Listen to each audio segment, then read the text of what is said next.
La Atlántida es una civilización increíblemente rica y avanzada. Fue tragada por los mares y se perdió para siempre, en una historia que ha capturado la imaginación de la humanidad durante siglos. La Atlántida es mencionada y descrita en los diálogos de Timeo y Critias, textos del filósofo griego Platón. Pese a que es una de las leyendas más conocidas y populares de la mitología griega, y aún hay muchísimos exploradores que intentan buscarla, la realidad es que ya es bastante obvio que la Atlántida nunca existió, debido a la falta de documentación histórica y en la nula evidencia arqueológica, lo cual lleva a la pregunta: ¿es la Atlántida un mero invento de Platón y de nunca haber existido? ¿Por lo menos tiene algo de verdad?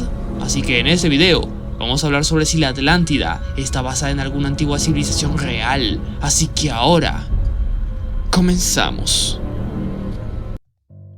Para empezar, el origen de la mítica ciudad empieza cuando Critias, Hermócrates, Timeo, Sócrates y Platón se reunieron para charlar. En dicha charla se habla sobre la Atlántida. Critias cuenta una historia que de niño escuchó de su abuelo y que este a su vez supo de Solón, el venerado legislador ateniense, a quien se le habían contado sacerdotes egipcios en Sais, ciudad del delta del Nilo. La historia, que Critias afirma verdadera, se remonta en el tiempo de 9000 años antes de la época de Solón, para narrar cómo los atenienses detuvieron el avance del imperio de los atlantes, belicosos habitantes de una gran isla llamada Atlántida, situada más allá de las columnas de Hércules, que desapareció en el mar a causa de una violenta catástrofe y un gran diluvio tras la victoria ateniense. Critias hace una gran descripción de la gran ciudad. La isla era montañosa y surgía del mar. Tenía campos fértiles con una colina central rodeada de anillos de tierra y mar, creados por Poseidón para proteger a su pueblo. Se dice que el primer rey fue Atlas, por lo que la tierra se llamó Atlántida, y el océano que la rodeaba, Atlántico.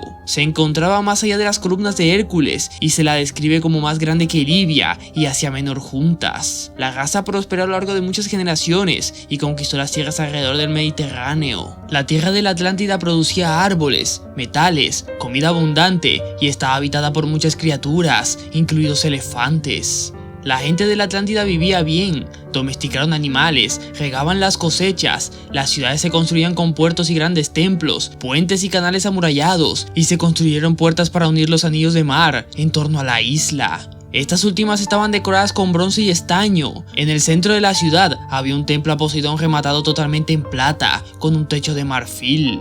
El complejo entero estaba además rodeado de un muro de oro macizo, decorado con estatuas doradas. La ciudad tenía fuentes de agua fría y caliente, baños, gimnasios, un hipódromo y una enorme flota de barcos de guerra. La población era enorme y el ejército podía llenar 10.000 carros. Después se describen las prácticas religiosas, en las que cazaban y sacrificaban toros. Sencillamente la raza de la Atlántida era la más numerosa, avanzada tecnológicamente, poderosa y próspera jamás vista. Conforme pasaba el tiempo, los atlantes se volvían más y más arrogantes, sedientos de poder, por lo que Zeus convoca una reunión de los dioses para decidir qué iba a hacer con los atlantes, y se termina el libro de una manera muy abrupta. Sin embargo, sabemos gracias a referencias previas en el Timeo que la Atlántida fue derrotada por los atenienses en una guerra y se hundió en el mar a causa de los terremotos e inundaciones y nunca más volvió a ser vista. Parece ser que Platón tenía planeado un tercer diálogo llamado Hermócrates, quien le tomaría la palabra tras haber acabado Critias, pero por desgracia, Platón nunca lo llegó a escribir.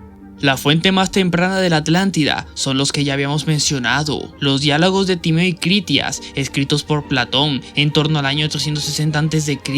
Si se trata de un recuerdo y no una invención ficticia, esta charla se tuvo que llevar a cabo cuando Platón era un joven de 15 a 20 años, debido a que para cuando escribe los diálogos, Sócrates llevaba muerto 39 años, mientras que Hermócrates llevaba muerto 47 años, así que esta charla se tuvo que dar entre el 412 o el 407 a.C. Otros escritores de la antigüedad posteriores a Platón se interesaron por la historia de la Atlántida. El primero sería Crantor, un filósofo de la Academia de Platón, que escribió un comentario célebre sobre el Timeo y consideraba que la historia de la Atlántida era cierta literalmente. La Atlántida vuelve a aparecer en la obra del biógrafo griego Plutarco, que repite en su biografía de Solón que el famoso legislador había querido documentar la historia para la posteridad.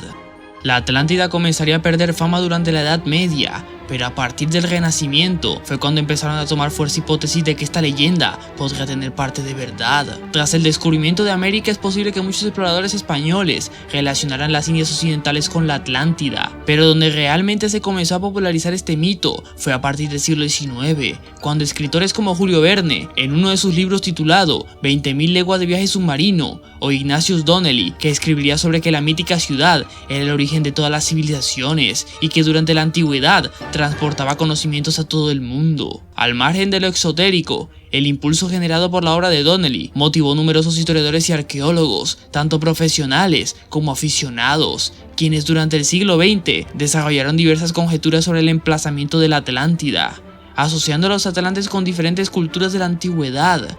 Es así como en 1913, el británico Kete Frost sugiere que el imperio minoico o cretense, conocido de los egipcios, poderoso y posiblemente opresor de la Grecia primitiva, habría sido el antecedente fáctico de la leyenda de la Atlántida. Según varios estudiosos de mediados y finales del siglo XIX, como Charles Atiense Brasser de Bourbourg, la Atlántida estaría relacionada con las culturas maya y azteca. Muchos de los partidarios de esta conjetura se retrataron posteriormente y dejó de ser considerada viable cuando se descifraron los jeroglíficos mayas. No obstante, algunos escritores todavía destacan la supuesta similitud fonética entre el origen mítico de los aztecas, Aztlán, y el nombre de la isla descrita por Platón.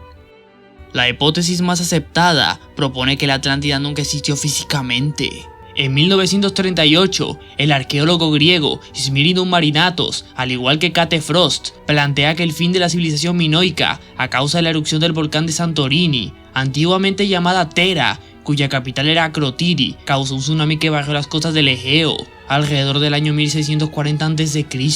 Si bien hay acuerdo en que la catástrofe dañó gravemente al imperio minoico, actualmente no hay consenso entre los arqueólogos acerca de la vinculación entre la erupción y el fin de la civilización minoica, ya que todo apunta a que dicha erupción no supuso el fin de dicha civilización, aunque sí los debilitó bastante como imperio. Quiero aprovechar para hablar de unas cuantas hipótesis más sobre la Atlántida. En la década de los 2000 saldrían un buen par de hipótesis, algunas muy locas y otras con un poquito más de sentido. En el año 2002, Jaime Manushevich, en su libro La Atlántida, el mito descifrado, afirma que el lugar real de la civilización mítica es el territorio norte del Gran Valle de Rif, o la antigua Canaán, que hoy corresponde a Israel y el Sinaí, que fue una isla hasta el año 5600 a.C., rodeada por el valle de Jezarel por el norte, por el Mar Muerto y por el Mar Rojo por el este, y el Golfo de Suez por el oeste, hasta aquella fecha. En ese territorio existió hace más de 11.000 años la cultura natufita o natufiense, que justamente fueron los primeros productores de alimentos de la historia humana, señalando también que allí existió la primera ciudad reconocida, Jericó. El investigador chileno sostiene que justamente aquella primera civilización humana fue lo que hoy conocemos como la Atlántida. En el año 2004, el doctor en geografía física Ulf Erlingsson propuso que el relato de Platón contenía elementos de geografía real, que la extensión del imperio de la Atlántida correspondía con la extensión de monumentos megalíticos en el oeste de Europa, que la isla tenía características de Irlanda, pero que la ciudad se perdió en el mar. Por si existía en algún momento, debería haber sido localizada al fondo del Mar del Norte. El mito de la Atlántida durante mucho tiempo se relacionó con los Tartesos, ubicados en el sur de España, donde se especula que la mítica ciudad estaría enterrada en alguna parte de las costas del sur de España y Portugal, que serían destruidas por un terremoto, lo que daría origen al mito, por lo que desde el 2005 múltiples investigadores trabajarían con georradares, fotografías por satélite, y parece que encontraron estructuras artificiales enterradas, pero que no muestran de manera concluyente la existencia de dicha ciudad.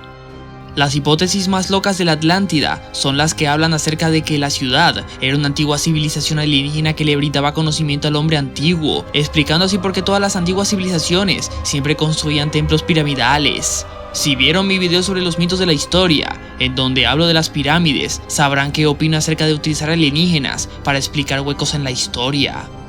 Pese a las múltiples expediciones, los científicos han comprobado que no existen las supuestas fuentes egipcias del relato de Platón y que la narración presenta anacronismos y datos imposibles, lo cual lleva a descartarla como histórica. Sin embargo, hay algunos investigadores que admiten la posibilidad de que el mito haya sido inspirado en un fondo de realidad histórica vinculado a algún desastre natural.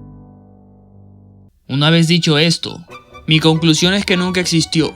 debido a que la historia de la Atlántida deja muchas preguntas para las cuales las únicas respuestas son hipótesis tentadoras que pasan de pseudocientíficas a conspiranoicas. En consecuencia, hay que tener en cuenta que Platón no era un historiador, sino un filósofo, que a menudo usaba símiles y metáforas para expresar sus pensamientos y que, según sus propias palabras, expuestas a través del Critias, acompañadme en el siguiente razonamiento para que os muestre con mayor evidencia lo que quiero decir. Todo lo que decimos es, necesariamente, pienso, una imitación y representación. Así que lo que yo veo más probable es que sus diálogos sean una representación metafórica de las guerras entre los persas y los griegos, siendo los persas metafóricamente los atlantes y los griegos siendo los atenienses.